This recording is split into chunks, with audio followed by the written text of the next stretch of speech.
বিৰুবালা ৰাভাৰ স্বাস্থ্যৰ অৱস্থা যথেষ্ট জটিল হৈ পৰিছে।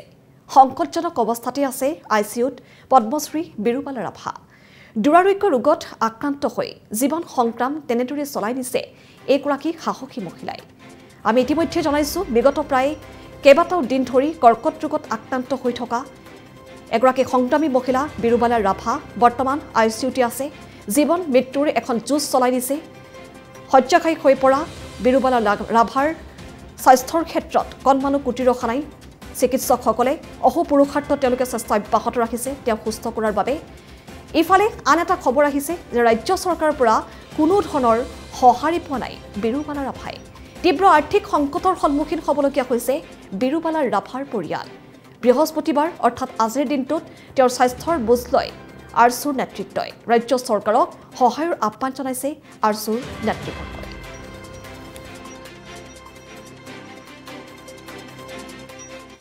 পদ্মশ্ৰী ডক্টৰ বিৰুবালা বাইদেউ বা বিৰুবালা ৰাভা ইতিমধ্যে ইয়াত 20 দিন ধৰি এতিয়া চিকিৎসাধীন হৈছে। এতিয়া দুৰাৰোগ্য কেঞ্চাৰৰ পৰা আক্ৰান্ত হৈছে। এতিয়া কথা হ'ল তেওঁ সেই চাকৰিবিলাকৰ পৰা আহি যি আমাৰ অন্ধবিশ্বাসৰ কাৰণে তেওঁ ৰাইজৰ কাৰণে সেৱা কৰি গ'ল। তেওঁ এতিয়া যি চিকিৎসাধীন ধৰি আছে আমি খুব মৰ্মাহত। তেওঁৰ স্বাস্থ্য আমি সোনকালে ঘূৰাই আহিবৰ কাৰণে আমি ভগৱানৰ ওচৰত প্ৰাৰ্থনা জনাইছোঁ। কাৰণ আমি আজি দেখি আহিলোঁ তেওঁৰ অৱস্থা খুব গুৰুতৰ। এতিয়া কথা হ'ল আমি যে তেওঁৰ সেই স্বাস্থ্য যাতে অসম চৰকাৰে যাতে উন্নত চিকিৎসাৰ কাৰণে যাৱতীয় পদক্ষেপ গ্ৰহণ কৰে আমি নিখিল ছাত্ৰ সন্থা হৈ আমি চৰকাৰক অনুৰোধ জনাইছোঁ।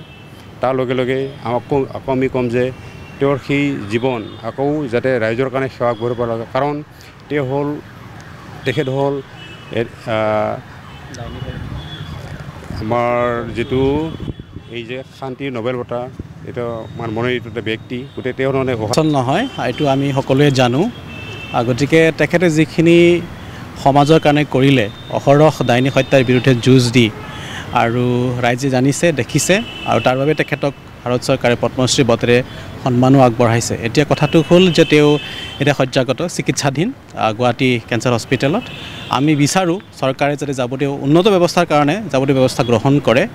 এতিয়া যিখিনি ইয়াত চিকিৎসা ল'বৰ বাবে যিখিনি প্ৰয়োজন যিখিনি বেচিক চিকিৎসা সেইখিনি ইয়াত হৈ আছে। কিন্তু তেখেতৰ স্বাস্থ্য যদি আমি ঘূৰাই আনিব লগা হয় তেতিয়াহ'লে নিশ্চয় উন্নত চিকিৎসাৰ প্ৰয়োজন হ'ব। এই ক্ষেত্ৰত আমি নিখিল ছাত্ৰ সন্থাৰ তৰফৰ পৰা আহ্বান জনাইছোঁ অসম চৰকাৰক যাতে যাৱতীয় ব্যৱস্থাখিনি গ্ৰহণ কৰে উন্নত চিকিৎসাৰ বাবে।